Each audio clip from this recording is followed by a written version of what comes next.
Así que bienvenidas, bienvenidos. Tengo una pregunta. ¿Qué día hemos conmemorado ayer? ¿Qué se conmemoraba ayer?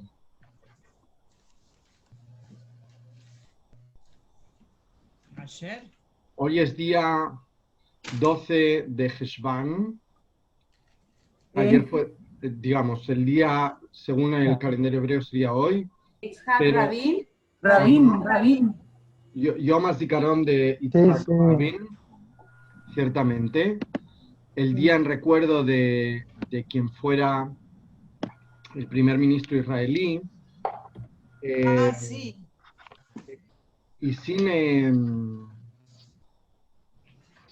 entrar en consideraciones políticas o en las implicaciones que el hecho de su asesinato tuvo, eh, sí que tenemos la obligación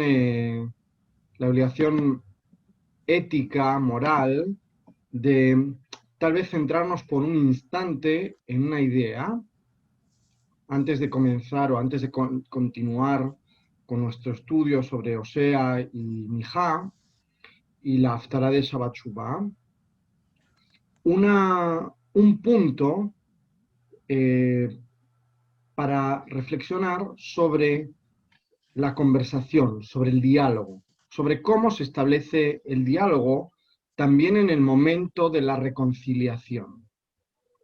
Y fijaos, para eso os traigo un pequeño maasé que encontramos en Masejet Nedarim y que habla o que dice lo siguiente.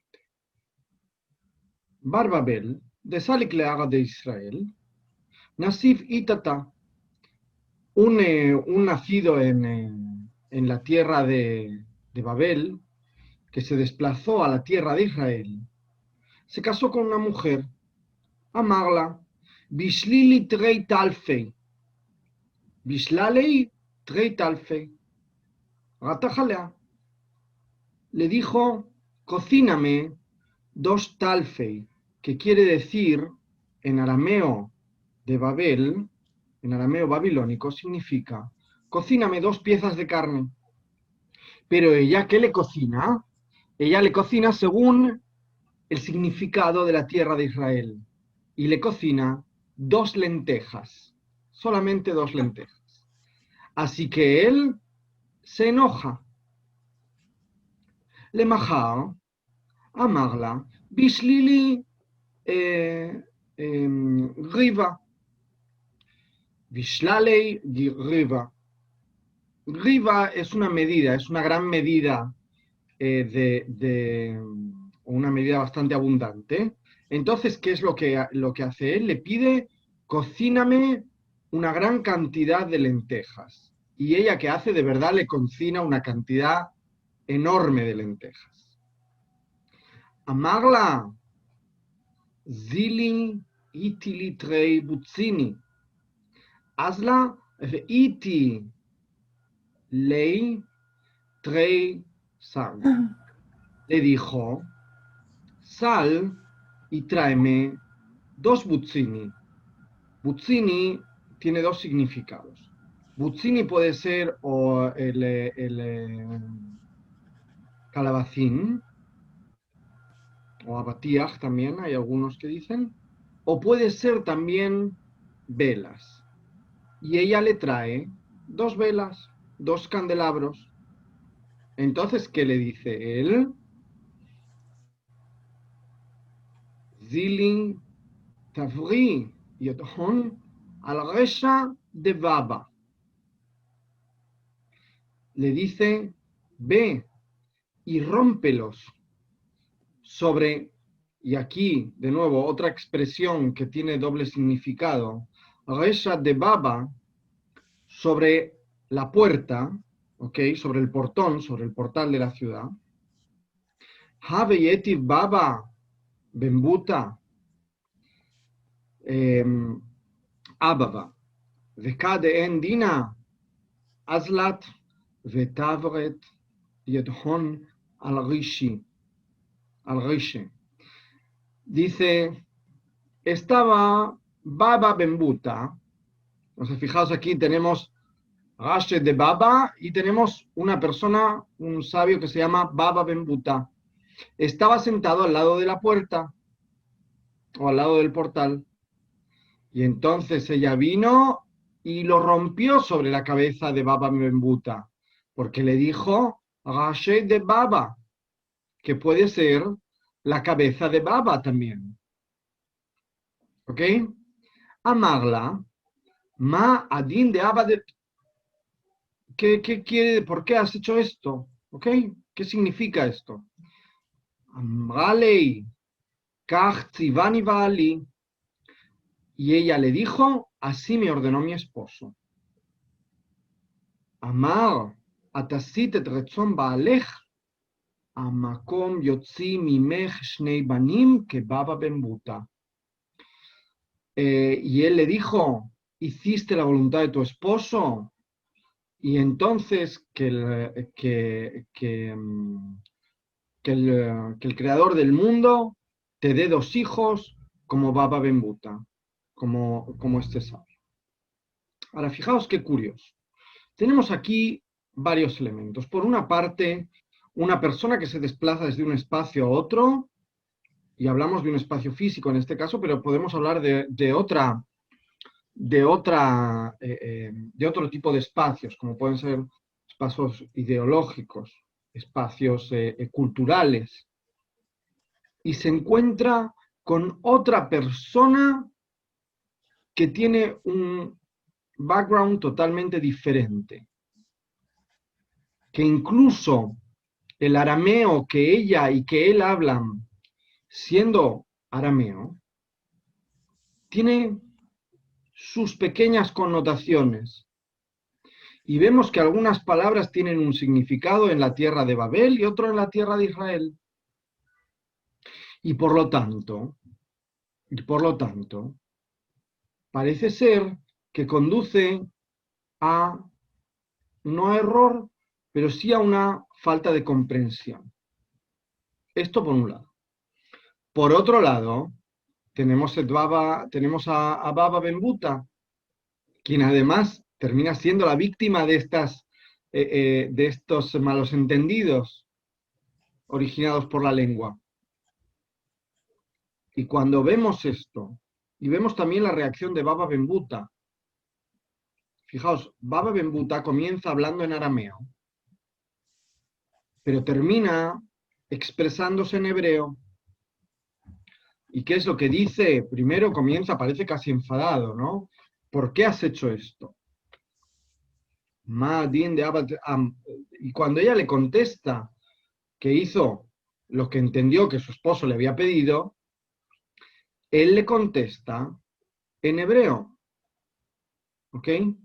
Él le contesta en hebreo y además la bendice de alguna forma. Fijaos, lo complicado en este caso es comprender lo que el otro quiere decir. Y siempre decimos, uno no puede saber lo que el otro quiere si el otro no se lo expresa, no se lo dice, no lo dice claramente. Pero además, a veces incluso diciéndolo, puede ser que no lleguemos a comprender qué es lo que el otro quiere, qué es lo que el otro siente, qué es lo que el otro está pensando.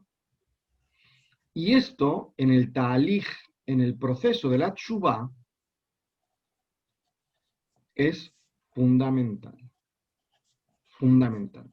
Saber que nuestra comprensión de lo que el otro dice, de lo que el otro expresa, de lo que el otro quiere, es limitada. ¿Ok? Y que solamente si conseguimos llegar a tener un lenguaje común,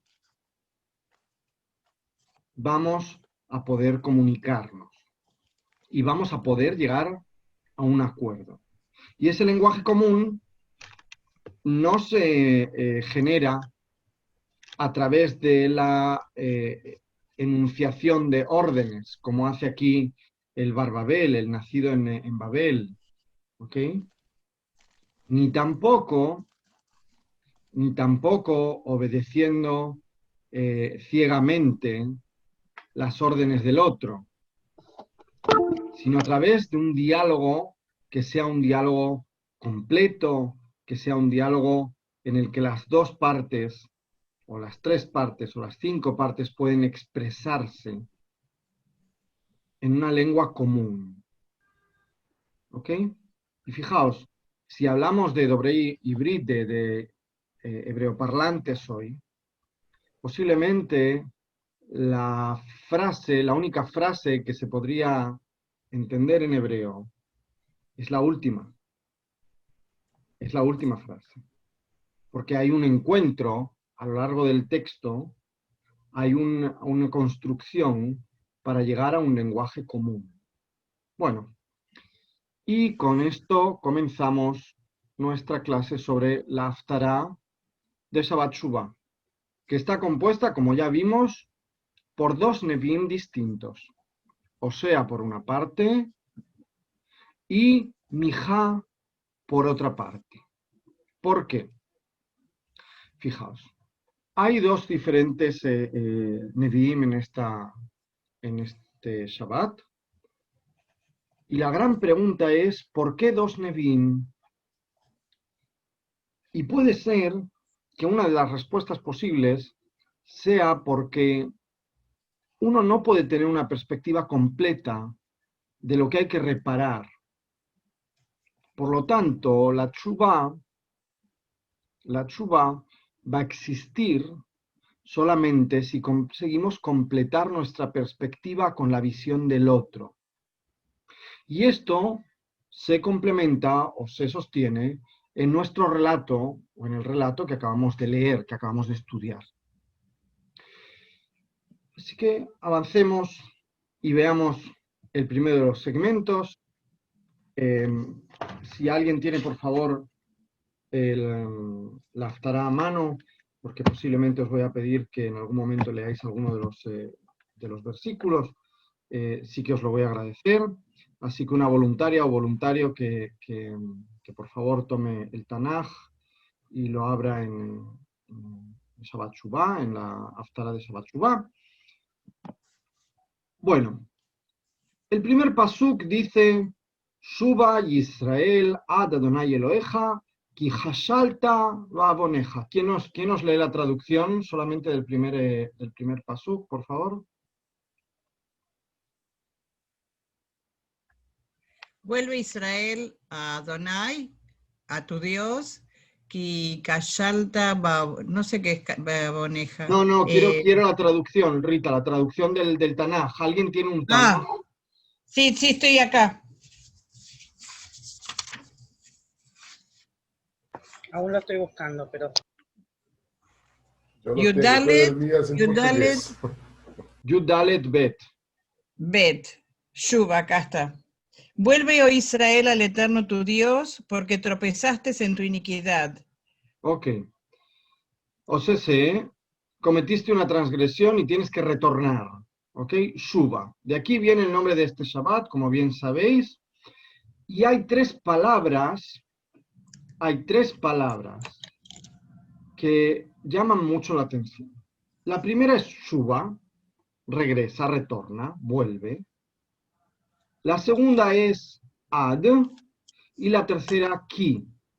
Y fijaos, se nos indica a dónde tenemos que volver, a dónde tenemos que retornar. Y también se nos indica el por qué. También se nos indica el por qué. O sea, la teshuvá no puede existir sin que haya un parámetro. ¿Ok? Sin que haya un parámetro de lo que está bien y de lo que está mal. De lo que es un comportamiento recto y lo que es un comportamiento que no es recto. Pero además la teshuvá tampoco puede existir si este error no es cometido. Si este fallo, si esta transgresión no es relevante. Por ejemplo, imaginaos hace 2000 años, aproximadamente, cuando todavía se hacían sacrificios en el templo, un Cohen, por error, o no por error, comete una transgresión referente a un sacrificio. ¿Ok? En aquel momento, el Cohen puede hacer tshuvá con respecto a esa transgresión, pero en el momento que no hay templo, ya no va a poder hacerlo. Lo mismo sucede con otros elementos que van apareciendo en nuestra vida. Fijaos, ahora está muy en boga, lastimosamente, el hablar sobre el acoso en las redes sociales. ¿Ok? Esto antes no existía, ciertamente, existían otros tipos de acoso.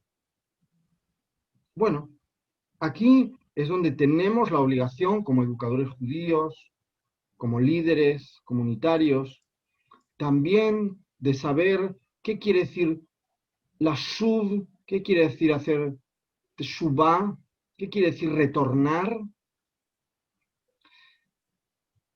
a cuál es el parámetro que esperamos que sea cumplido, y evidentemente va a ser fruto de un consenso, y cuál es el error que es cometido, la transgresión que se comete.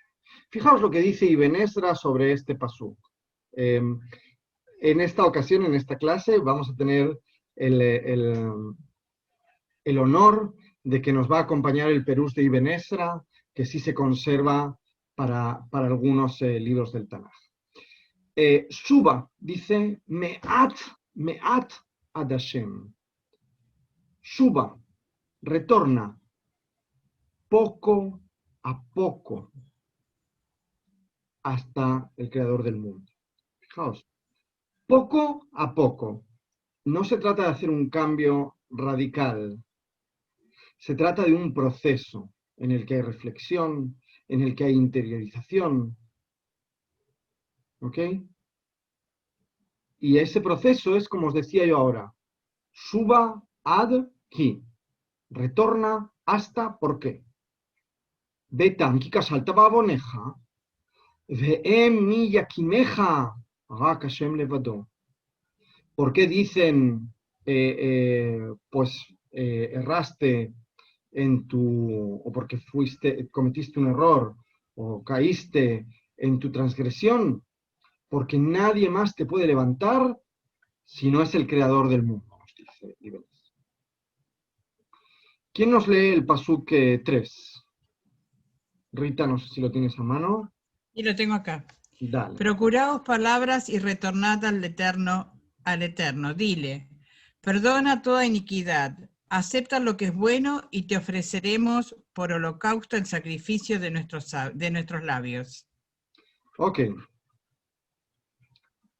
Se nos dice, la persona también porta en sus acciones, o porta acciones que son incorrectas, pero también puede portar elementos positivos.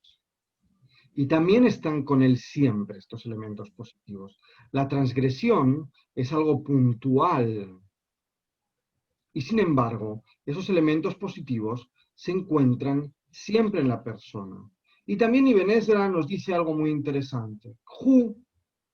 איננו מבקש מכם כאשר תלכו לבקש רצונו, הון, או עולות, רק דברים שתודו, כדרך ונשא השעיר עליו. Dice, no está pidiendo el creador del mundo que cuando vayáis a pedir, ratzonó, vamos a traducirlo ahora como su perdón, su conciliación, que le llevéis riquezas o que le llevéis sacrificios, solamente que reconozcáis o que agradezcáis. Aquí hay una mashmaut, ¿ok? Tal y como está escrito, y elevó el cabrito hacia él, ¿ok? Como el sacrificio. Amar Rabbi Marinos, Kol tisa avon, foch, Kol avon tisa. Dice Rabbi Marinos, en vez de decir todo el que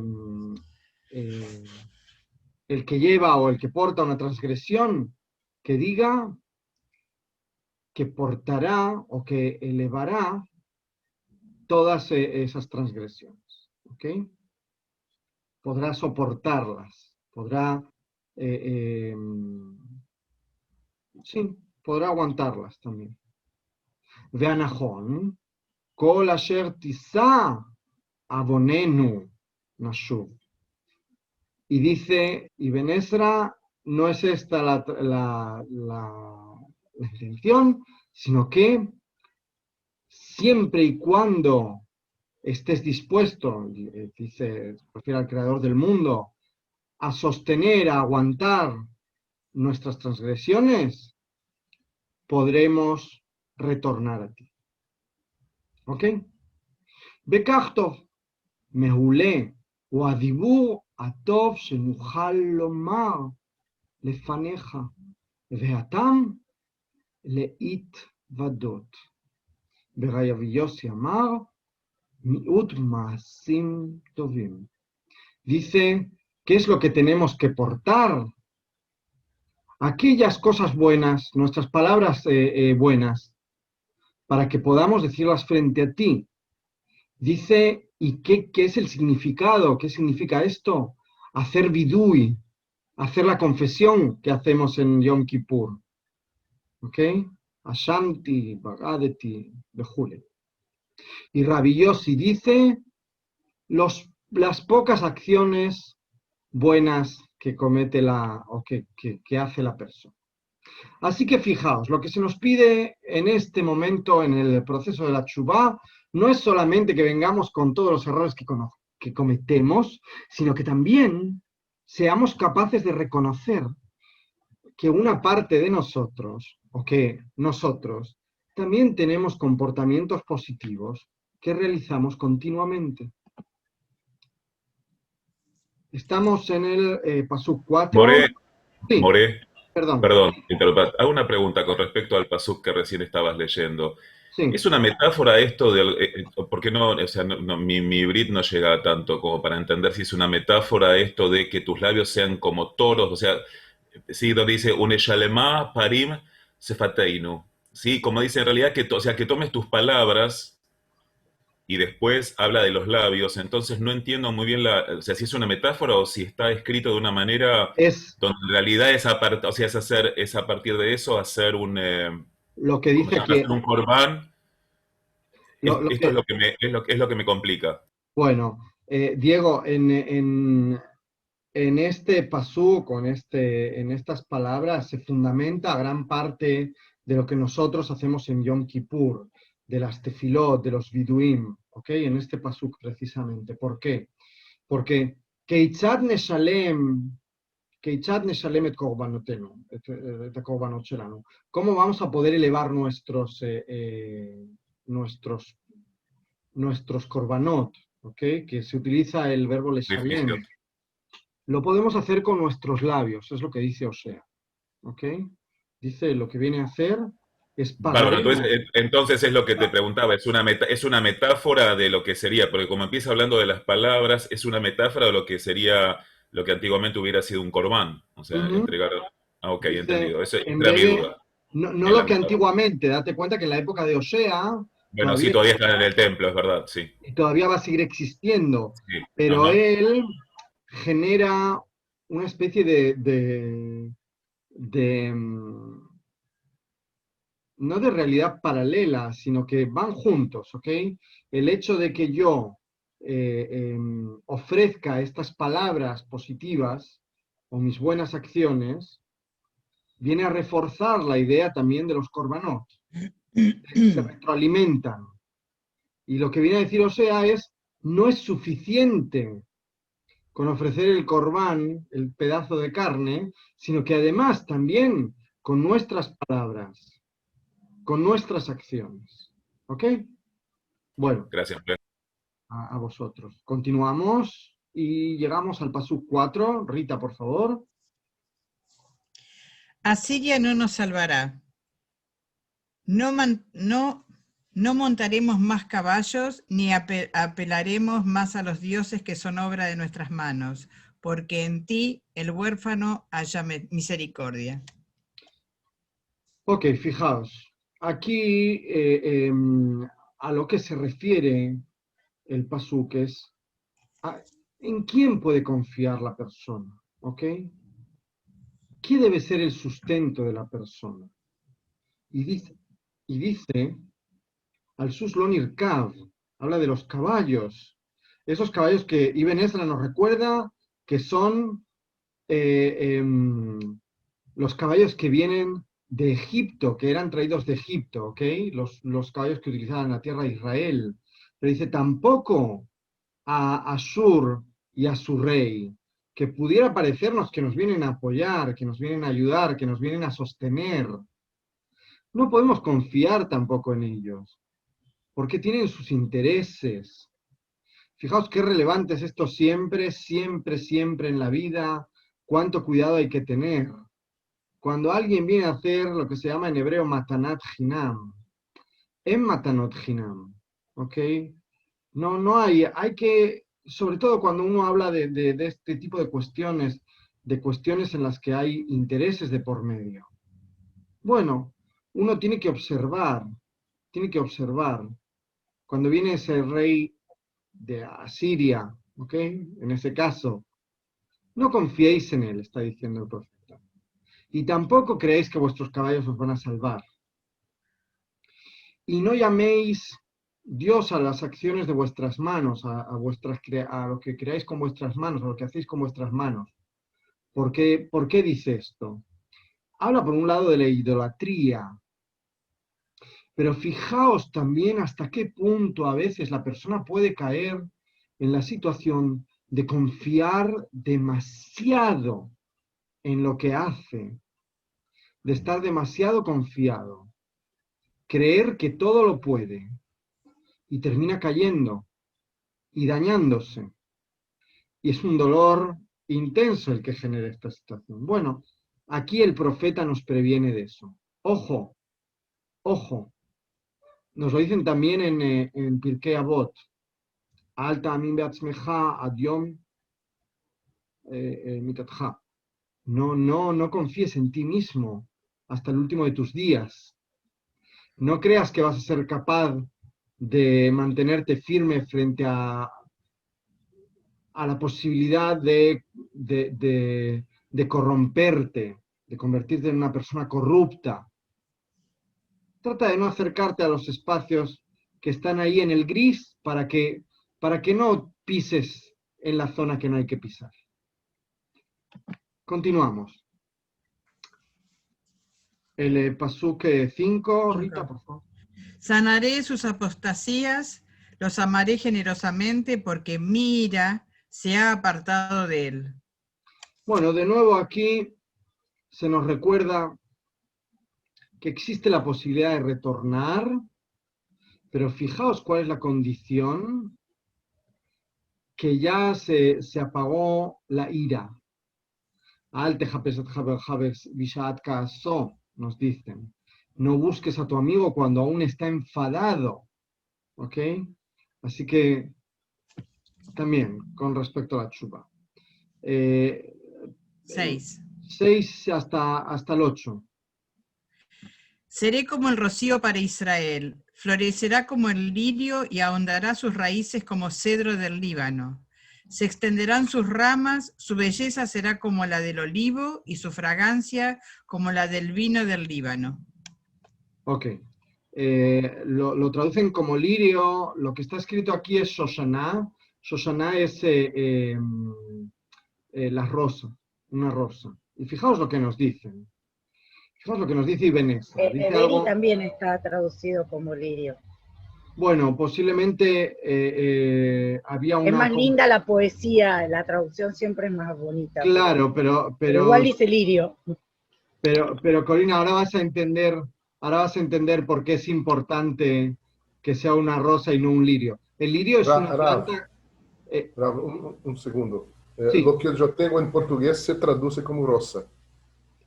Bueno, tiene cierta lógica y lo vamos a ver ahora por qué. Os hago una pregunta. En Torah Emet también. El lirio es una planta que necesita mucha agua o poca agua? ¿Qué os parece? El lirio lleva poca agua. Poca Sí. agua. Bueno, Una vez por semana se riega. es por eso, por lo que también eligieron la palabra lirio, ¿ok? Pero también la palabra rosa, digamos, hoy en hebreo moderno, Shoshana se entiende como una rosa. Y hay aquí una división entre quienes dicen que habla de un rosal y quienes dicen que habla de un lirio.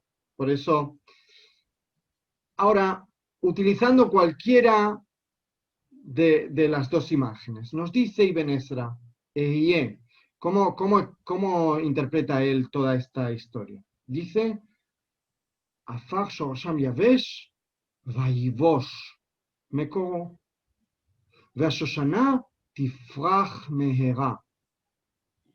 ובעבור שאין לה שורש, רק דק.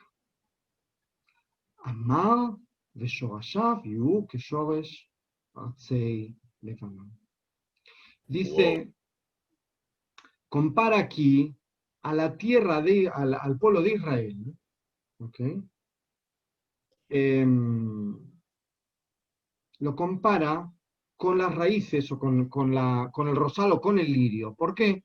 Dice, porque el erez, el cedro, por ejemplo, que es un árbol grande, necesita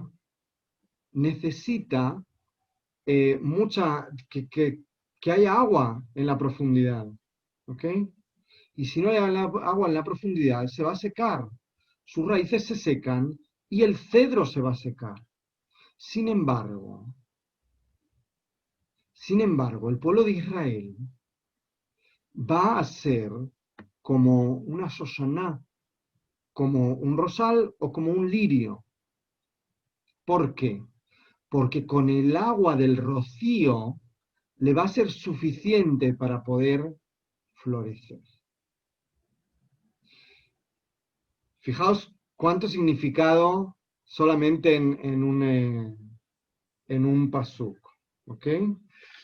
Ahora, por un lado, va a necesitar tan poca agua como el lirio o como el rosal, pero por otro lado, sí que va a extenderse, va a crecer, va a ser fuerte. Y llegamos a los psukim 9 y 10, por favor, Rita. ¿El 8? El 8 ya lo leímos, 9 y 10. Dirá Efraín, ¿qué tengo ahora que ver yo con los ídolos? En cuanto a mí, le responderé y le observaré. Soy como un ciprés, siempre verde, mío es tu fruto hallado. Que es sabio que comprenda estas cosas, el que es prudente que las conozca, porque los caminos del Eterno son rectos y los justos andan en ellos, pero los malvados tropiezan en ellos. Bueno, aquí se nos hace o se expresa un binomio, ¿ok? Se hace una clasificación en dos grupos. Por una parte tenemos al jajam y por otra parte tenemos al posea. Por una parte tenemos al sabio y por otra parte tenemos al transgresor. Y se nos dice, el jajam va a comprender esto que acabamos de decir, que la rosa florecerá con el tal, ¿okay? Y sin embargo, el posea, el transgresor, se va a tropezar porque no va a comprender estas palabras. Ahora, no estamos hablando aquí de sabiduría o de inteligencia, porque puede haber una persona malvada que sea inteligente, sí. ¿Puede haber una buena persona que sea menos inteligente que un malvado? Sí. Pero igualmente el profeta, al que comprende estas palabras y el que comprende el hecho de la importancia de, como decíamos, uno, comprender que hay una diferencia, que las cosas van evolucionando en el transcurso o a lo largo del transcurso de la historia, que una transgresión es algo que puede ser que no existiese una transgresión concreta hace 5 años, pero que hoy sí tenemos que poner atención sobre ella. Puede ser también que no tengamos que observar solamente lo que hacemos mal, sino también lo que hacemos bien. Y el inteligente va a comprender esto, nos dice el sabio va a comprender esto, etcétera, etcétera. ¿Ok? ¿Y qué nos dice? Uposheim em yotzim me'arashut. Los transgresores, ellos salen de la rashut, es como del... no del permiso, sino del entorno, de un entorno, digamos, que está cercado, ¿ok? Como alcohol, davar, no, pero hay rashut de permiso, pero también rashut de ser un entorno, ¿ok? Dominio. Un dominio, efectivamente. רשויות, רשות ערבים, רשות היחיד, בסדר? אז תפשע אדום, והמהווה את נפשו בדרך הישרה ייכשל, והשלם על הדרך כי כשלת בעוונך. Dice, aquel que comete la transgresión y que tuerce su nefe, su espíritu, dice, ese en el camino recto va a tropezar. Por lo tanto, ¿cómo vamos a reconocer un transgresor? ¿O cómo se va a reconocer al transgresor? En su forma de actuar, en que no sigue por el camino recto. ¿Por qué? Porque por el camino recto termina tropezándose, porque no lo conoce, porque no sabe cómo tiene que conducirse a través de ese camino, y por lo tanto no va a conseguir las cosas de esa manera. Ahora decíamos que teníamos 2 profetas. ¿Por qué? Porque necesitábamos 2 perspectivas diferentes. Y aquí llegamos, por lo tanto, a Mija, ¿ok? De quien hablábamos ya la semana pasada.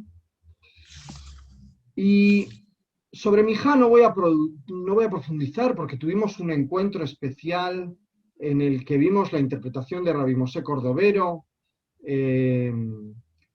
y por lo tanto quien quiera puede ver cuál era aquella interpretación que él hace sobre estos psukim. Pero sí que quería fijarme en algo. Fijaos. Titen emet le Yaakov, gesed le Abraham, asher nishvat al avotenu mitmei kedem. Rita, ¿nos podrías leer los psukim 19 y 20? ¿Quién es un Dios como tú, que perdona la iniquidad y pasa por alto la transgresión del resto de su herencia? No retiene su cólera para siempre, porque se deleita en la misericordia. Nuevamente tendrá compasión de nosotros, sujetará nuestras iniquidades. Tú arrojarás todos los pecados de ellos a las profundidades del mar. Tú serás fiel a Jacob y misericordioso con Abraham, como juraste a nuestros padres desde los días antiguos. Ok, dijiste con Jacob va a ser bondadoso.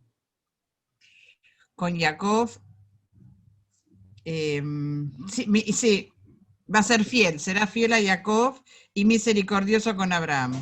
Fijaos, pero literalmente lo que dice... Acá dice otra cosa, Rab. Perdón. ¿Qué dice en esta otra traducción?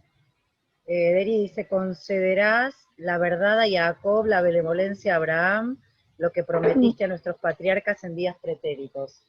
Efectivamente. ¿Qué patriarca nos falta aquí? Itzhak. Y yo me pregunto, fijaos, a Jacob le da la verdad, con Abraham es compasivo. Y yo me pregunto siempre, ¿por qué falta Itzhak en este pasuk? Ahora, ¿cuál sería la forma? Sí. Perdón, me hace acordar a las Sefirot esto, y me faltaría el Din. No sé si ibas a eso. No, no voy a eso, pero podría ser una forma de interpretarlo, sin duda. Yo lo asocio, Moré, con el tema de que tanto Abraham como Jacob cambiaron sus nombres. Y el único que no cambió sus nombres fue Yitzhak. Abraham, se le incluyó la Hey, y Ujú. Jacob se convirtió en Israel. No sé si tiene algo que ver con eso, si en esa transformación hay algo que tiene que ver con esto, ¿no? Que la verdad le llegó revelada de otra manera en otro momento a cada uno y Yitzhak no le sucedió. Podría ser también, y va por ahí un poco lo que yo quería decir. Fijaos, a Jacob le va a dar la verdad. ¿Qué quiere decir esto? Que serán los hijos de Jacob, todos sus hijos, todos sus descendientes, sin excepción, quienes reciban la Torá en el Sinai. Todos sus hijos. Sin embargo, con Abraham fue compasivo, posiblemente también por esta evolución que decías, Diego, ahora mismo, porque si bien, en mi modesta opinión, no consiguió superar la prueba del sacrificio de Isaac, porque ni por un momento puso en duda que no debía hacerlo. Sin embargo, sí había superado otra prueba, que era la prueba del poner en duda el hecho de tener que exterminar a todas las personas que vivían en Sodoma y Gomorra, por ejemplo.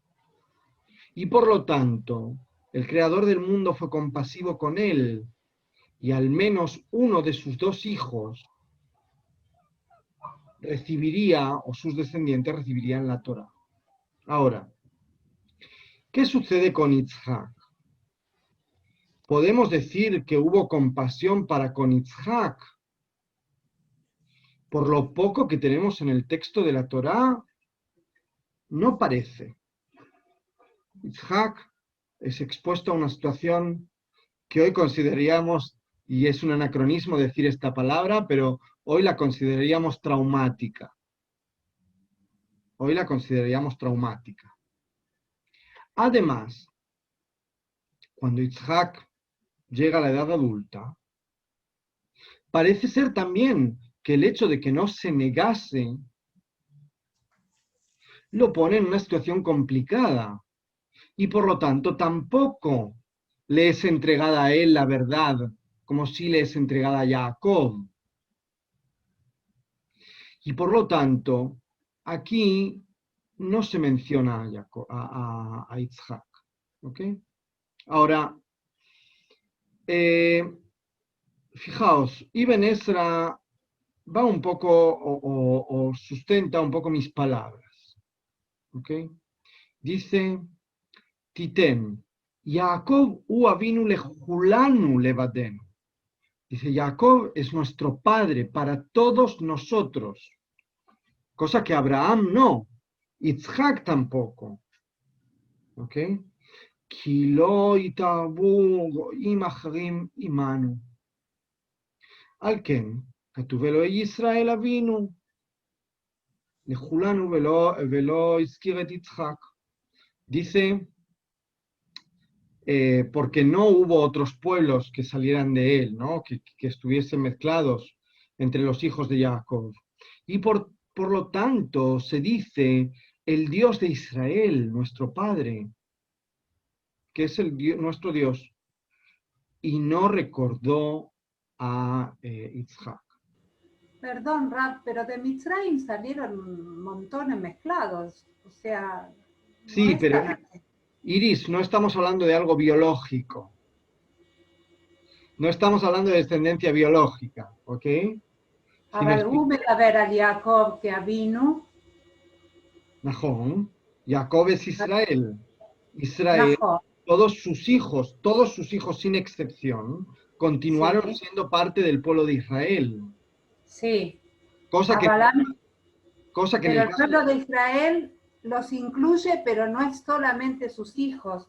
No, es lo no, mismo que pasa con los anteriores. no, en el caso de los anteriores, Abraham es el padre de Yitzhak, pero también de Ismael, y es Está bien, otro pero pueblo.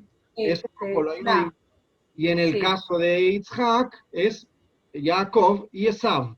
Sin embargo, Jacob tuvo el mérito de que todos sus descendientes, ya sean físicos o espirituales, ¿ok?, Sí. continuasen y les fuese Bien. entregada, por O sea, tanto, la los Torah. que salieron de Mitzrayim, en tanto recibieron la Torá, pertenecen a Que se no- Jacob también, a Ok. Israel. Iris, ¿qué se dice con respecto a la, por ejemplo, con respecto a la conversión? ¿Sabes? Con respecto a las almas del pueblo de Israel que estuvieron en el Ar Sinai.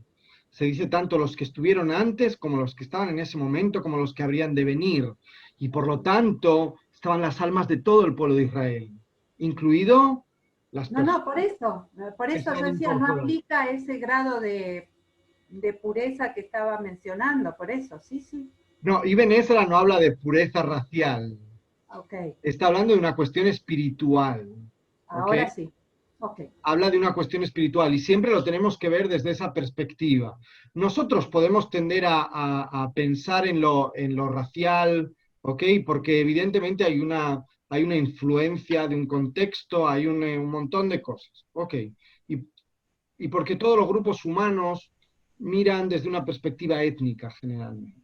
Pero aquí tenemos que dar el salto adelante y mirar un poco más. Y el pueblo de Israel ha hecho esto durante toda su historia. Prueba de ello, judíos con aspecto de alemán, judíos con aspecto de ruso, judíos con aspecto de polaco, de marroquí, de chino. No hace falta que continúe. Entonces, dice, Kigamu Abiedom, Yitzhak, también es el padre de Edom, de Esav. ובעבור כי אברהם החל לקרוא בשם השם, הפך אבותיו הקרובים אליו. והשם קראת עמו ברית תחילה. על כן הזכיר לאברהם, ולא הוא צריך להזכיר את יצחק. ואתם, אוקיי. Otro motivo, dice, porque con el primero que llamó a Dios, o que mencionó a Dios, o que lo siguió, fue Abraham, y por lo tanto con él firmó el pacto, en primer lugar. Así que no era necesario que recordase también a Yitzhak, porque con Abraham había firmado el pacto. ¿Ok? Pobre pibe, ¿no? Sí. Pobre pibe. La verdad que en Giunés se diría cuitadico. Perdón, yo pensaba, los dos hijos de Abraham corrieron riesgo, porque Ismael, él le dijo a Sara como diciendo, bueno, haz lo que quieras con tu esclava, ella se enojó porque se sentía, bueno, y la trató mal, y la otra se fue al desierto, y el hijo corrió un gran riesgo también, Ismael. Y bueno, y es como que Abraham con lo de Isaac tampoco reacciona, en las dos situaciones algo... De alguna forma hay algo que no está demasiado... hay algo que no está demasiado claro. En general con Abraham, digamos, todos somos groupies de Abraham, ¿ok? Nosotros somos sus fans número uno, junto con el pueblo musulmán o con los pueblos musulmanes. Somos dos religiones abrahámicas, sin duda. Ahora, Abraham tenía sus cositas también, y es lo bueno de la Torá y del Tanaj en general, que siempre, y del Talmud, que siempre se nos muestra esa otra cara de las personas, ¿ok? Pero fijaos, aún así, a pesar de aquellas cosas que hizo Abraham, ¿qué es lo que se busca? Y esto enlaza con la primera parte que habíamos estudiado antes. Se busca esa acción positiva, buena, que sí que la persona aporta, ese aspecto positivo de la persona. Recordad, siempre hay que intentar buscar algo bueno en el otro, porque si no lo vamos a ver como un ser humano, como un igual. Bueno, eso quería decir, que esa es una diferencia cultural importante, porque la idea de perfección o santidad absoluta genera ídolos. Y esta es la cuestión, en tanto son figuras con fisura, pero que tienen capacidad de retorno, digamos, de alguna u otra manera, son seres humanos. Mejor. Y esto pasa en los liderazgos muchas veces, Siris. Analizad los liderazgos y analizad cómo a veces las personas siguen a los líderes, da igual qué líder sea, y llegan a justificar cosas tremendas, o no las observan, o de repente el líder hace o dice algo con lo que a lo mejor no están de acuerdo y se les cae el líder, porque esta paradoja existe, que hay gente que es capaz de perdonar la corrupción y cualquier otra cosa y sin embargo no es capaz de perdonar una frase, un error, que a lo mejor no era intencionado. ¿Okay? Es curioso esto. Yo creo que es algo para tener en cuenta y que, como dice Siris, es una cuestión cultural. En el judaísmo no existen figuras que sean perfectas. Ni siquiera Moshe. Ni siquiera Moshe. Bueno, por lo tanto, la idea de buscar algo positivo en el otro para poder encontrarnos con el otro, pero también algo positivo en nosotros mismos. ¿Okay? Shabbat Shuvah nos dirige hacia Yom Kippur. Tenemos que ser también capaces de hacer ese ejercicio introspectivo, de observarnos y de tratar de encontrar el aspecto positivo que se encuentra también en nosotros. Bueno, como os decía, habíamos visto la interpretación de estos psukim a través del libro Tomeo de Boa. Por lo tanto, voy a pasar estas escufiot. Aquí estamos. Y por lo tanto, damos por concluido nuestro estudio, un estudio somero. Podríamos haber profundizado muchísimo más, pero de nuevo, os vuelvo a decir, podríamos estar años con cada pasuk. Y vamos a comenzar con otro profeta, con el profeta Amós, que es un profeta hacia el que personalmente siento no solamente admiración, sino, se podría decir, cariño. ¿Ok? Fijaos, Amós, como otros profetas, profetiza en un momento muy difícil. En un momento muy difícil. Y fijaos, no sé si alguien tiene ahí un Tanaj en el que pueda encontrar el primer pasuk del libro de Amós. Acá tengo. Rita, ¿tienes? Si nos Sí. lo puedes leer, por favor. Palabras de Amós que estaba entre los pastores de Tecoa, acerca de la visión que tuvo sobre Israel en los días de Uziau, rey de Judá, y en los días de Jorabam, hijo de Joash, rey de Israel, 2 años antes del terremoto. Ok. Fijaos, una catástrofe natural, que evidentemente nuestra tradición la va a explicar, o le va a tratar de dar explicación, igual que otras tradiciones le van a tratar de dar explicación a por qué suceden estos hechos naturales, y evidentemente se va a vincular a algo negativo, porque un terremoto es la destrucción total. La destrucción total es el caos, es la desmantelación o la desintegración de la estructura social. Y fijaos, se nos dice algo muy interesante. Dice, él profetiza en la época en la que el rey de Yehudá es Uzziah y el rey de Israel es Jeroboam. 2 años antes de que esto suceda, de que las estructuras sociales se vean alteradas hasta tal punto de que no se sabe qué es lo malo y qué es lo bueno. El aprovecharse del otro llega al punto, y lo vamos a ver esto después, de que no se sabe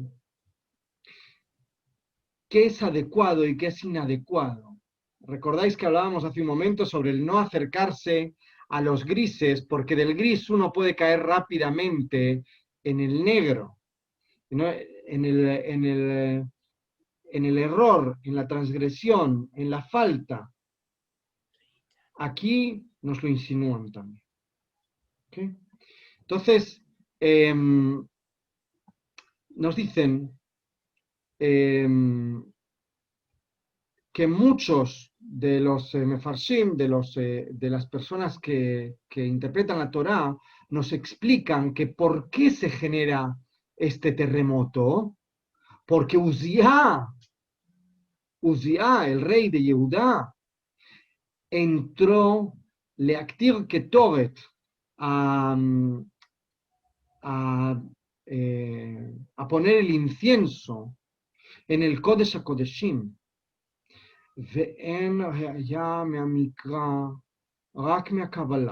Dice Ibn Ezra, pero esto se nos dice, pero no hay ningún texto de la Mikra que nos lo diga esto.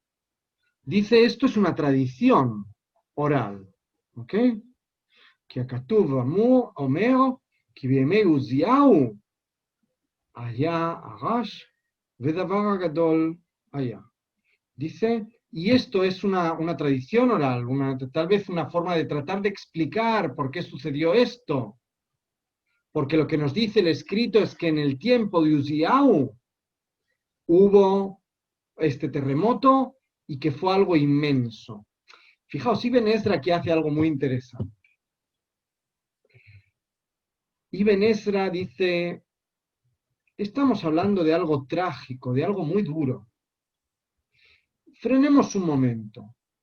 Tal vez no tenemos que buscar una explicación en la acción de alguien o de un grupo.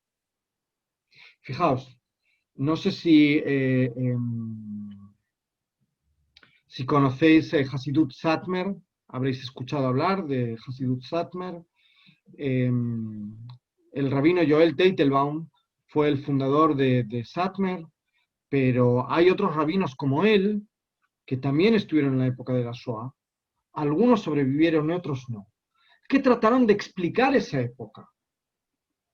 Y cada uno trató de buscar o de encontrar un culpable. Por ejemplo, el rabino Teitelbaum culpabilizó al sionismo y dijo, ¿por qué pasa todo esto? ¿Por qué pasó la Shoah? Dice, por culpa del sionismo. ¿Qué le diría Ibn Ezra? Le diría, frena un momento, espera. Esto es una interpretación tuya. Esto es algo que tú estás viendo, que tú estás observando. Pero tal vez no estás acertado en ello. Tal vez no tenemos que buscar una explicación a esta cosa tan terrible que ha sucedido. Tal vez no hay una explicación, no hay una relación causa-efecto con nuestro comportamiento. Y por lo tanto, Ibn Ezra en este caso, habría quien podría decir que es prácticamente un racionalista. ¿Okay? Si bien, de nuevo, sería anacrónico hablar así sobre él. Ahora, dicen, o podríamos preguntarnos, ¿cómo podría ser que Uzziah genere este terremoto? Hay quienes van a decir que quería poner el Ketoret en lugar del Cohen, cosa que estaba prohibida. Por lo tanto, el líder, no sé si denominarlo político, el líder para la guerra, el líder para la administración, trata de tomar el lugar del líder espiritual. Trata de hacer algo para lo que tal vez no tiene la predisposición, porque su forma de pensar, ¿okay?, se articula en torno a otra función, en torno a la función de ser quien sale a defender, a la guerra, o quien sale a administrar los impuestos. Por lo tanto, parece ser que podríamos comprender que esto genera un terremoto, tal vez no literalmente, pero sí desde la perspectiva de lo organizativo. Y ahora llevadlo o trasladémoslo a cualquier organización. Y tan terrible sería que el administrador quiera llevar esa otra parte. Como que voy a decir el rabino por poner un ejemplo, como que el rabino se quiera convertir en el administrador y en el abogado y en el director técnico de la comunidad. Tiene que haber un equilibrio, una división, un equilibrio entre las diferentes capacidades. Y en ese sentido parece ser que tuviera lógica poder decir que Uzziah generó una cierta inestabilidad al intentar esto. Fijaos, esto se entiende o se puede extrapolar de varios textos. Por una parte, en el libro de los Reyes, ¿ok? Se nos dice que si bien Uzziahu era muy recto, muy adecuado, seguía a rajatabla el trabajo, Avodat Hashem, Avodat Ha'el, el servicio en el templo. Por otra parte, en su época todavía existían las Bamot y la gente seguía ofreciendo sacrificios sobre las Bamot en otros sitios que no eran el templo. Ahora, se nos dice específicamente que él trató de suplantar el puesto del Cohen y hacer actarakta ketoet, ofrecer el incienso. Y esto se nos comenta en Divrei Hayamim. ¿Ok? Ahora bien, nuestros sabios nos dicen, por una parte, Uzziahu de alguna forma se enfrenta con la Keuná, con los Kohanim. ¿Okay? Y dice, también Koraj y quienes lo siguieron se enfrentaron a la Keuná. Y dicen nuestros sabios en el Midrash Tanjumá, que allá Magialo Leisbalá que Koraj Badato tendría que haber sido tragado por la tierra, como lo fueron Koraj y quienes lo acompañaban.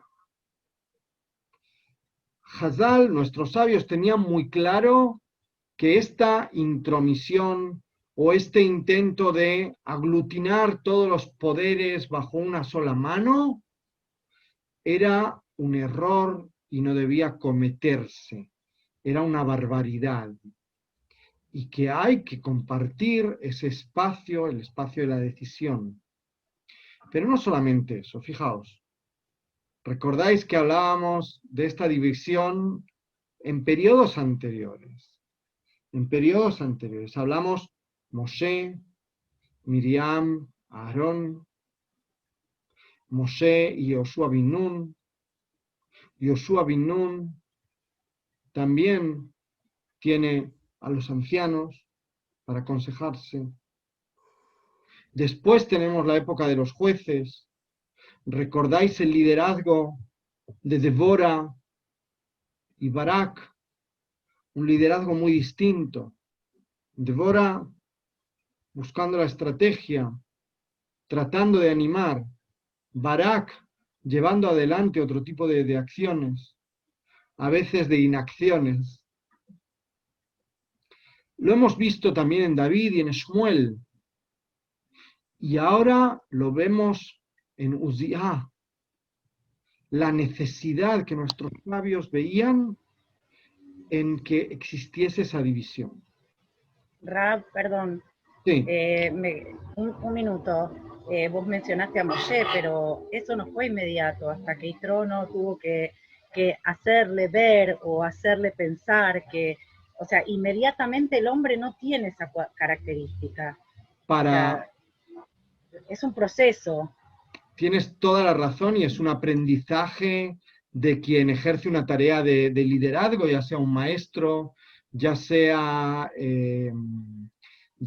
un líder comunitario. Y fíjate, me recuerda ahora, cuando dices esto, hay un relato de Shai Agnon que se llama Misanú Alehaut, de odiado a amado. Y os lo voy a relatar en pocas palabras.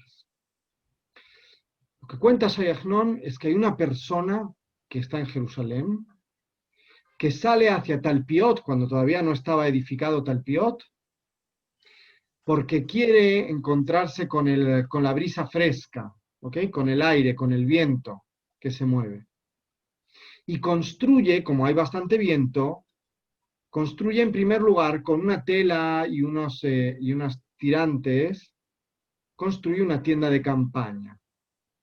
Pero viene el viento, sopla, y le destruye la tienda de campaña. Y por lo tanto se ve forzado a regresar a la ciudad para refugiarse. Y una segunda vez sale, y en la segunda vez viene un poco más preparado. Trae un martillo, trae clavos y trae tablones. Y construye lo que en hebreo se llama un tzrif, ¿okay? Un pajón, una chabola, una casa, una infravivienda de maderas. Y el viento viene y sopla fuerte y le derriba también esta segunda vivienda. Y entonces de nuevo se ve forzado a refugiarse en la ciudad. Y sale por tercera vez, y en esta ocasión busca piedras y trae madera y construye una pequeñísima casa con una puerta de madera y con un tejado de madera. Y una vez construida, viene el viento y sopla el viento y tira la puerta y se lleva el tejado. Los chanchitos. El resto de la casa sigue en pie, pero la puerta y el tejado no.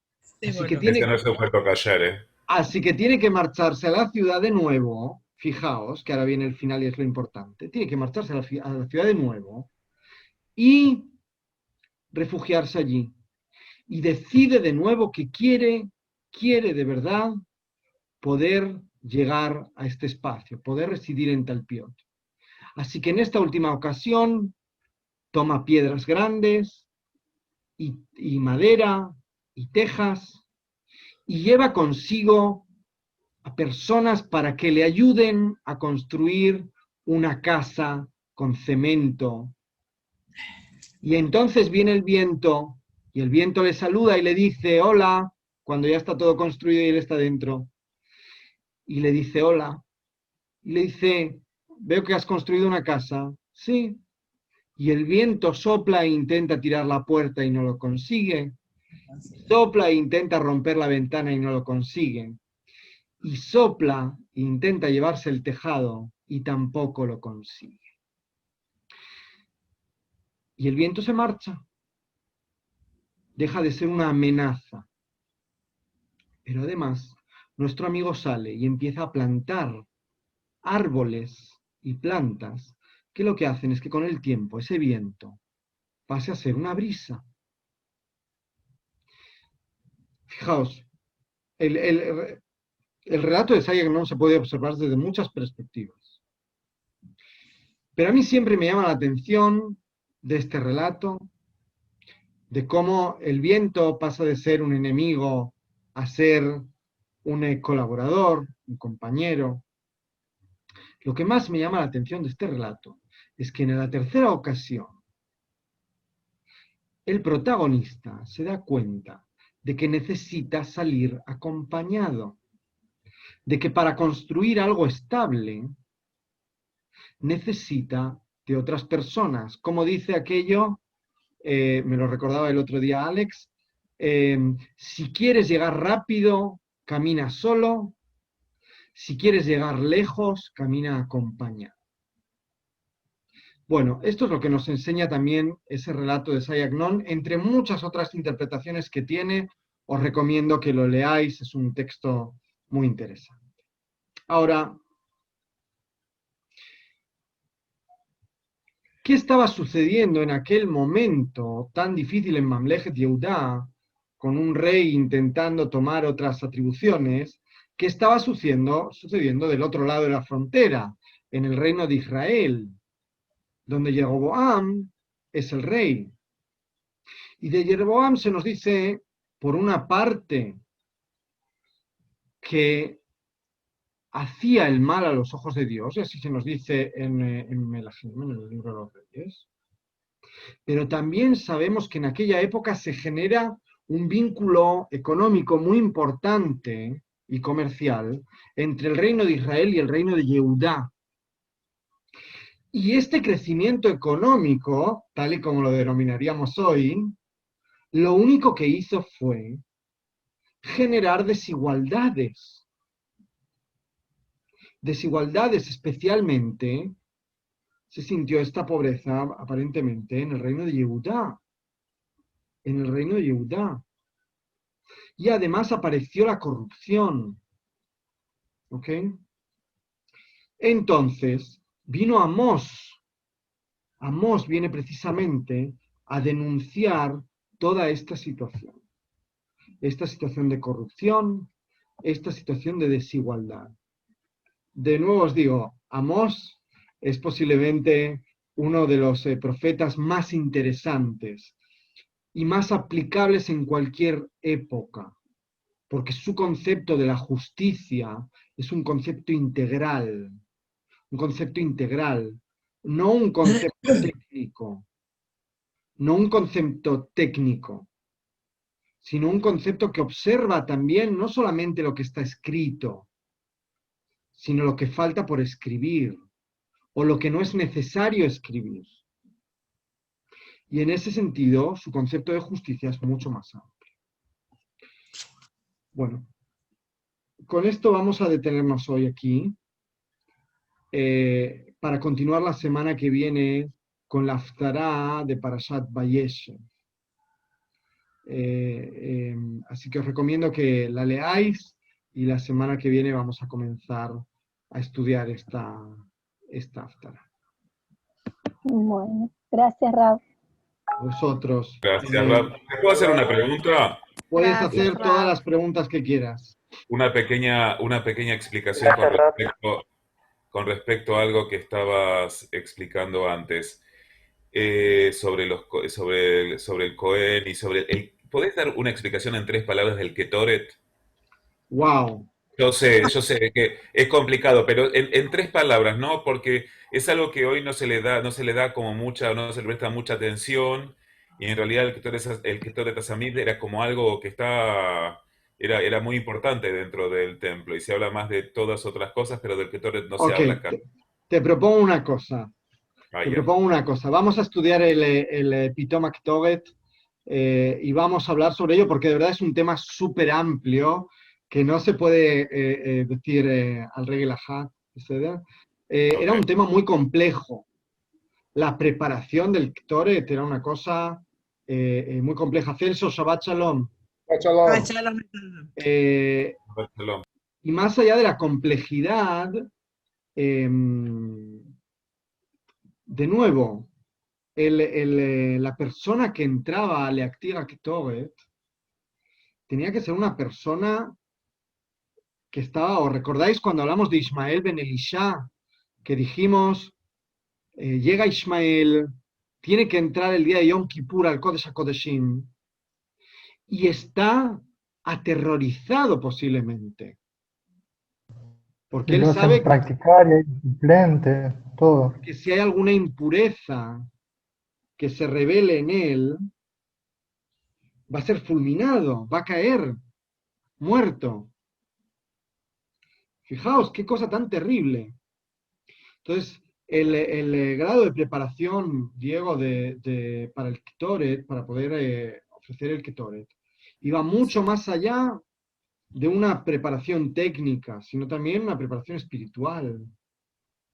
Una preparación espiritual. Ahora, ciertamente es problemático el hecho de que estemos hablando de una función que es heredada a través de una vía del linaje, ¿ok? De un linaje fundamentado no en lo espiritual, sino en lo fisiológico. Desde nuestra perspectiva, actualmente, evidentemente es problemático. Y tenemos otra perspectiva, ¿ok? Pero es interesante el observar que existe esa preparación y que existe ese requisito para poder llevar a cabo esa función tan importante, que es una función fundamental en el templo.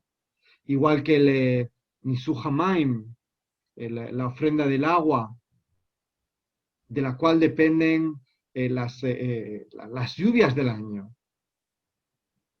O sea, fíjate, estamos hablando de cuestiones que son cuestiones de supervivencia.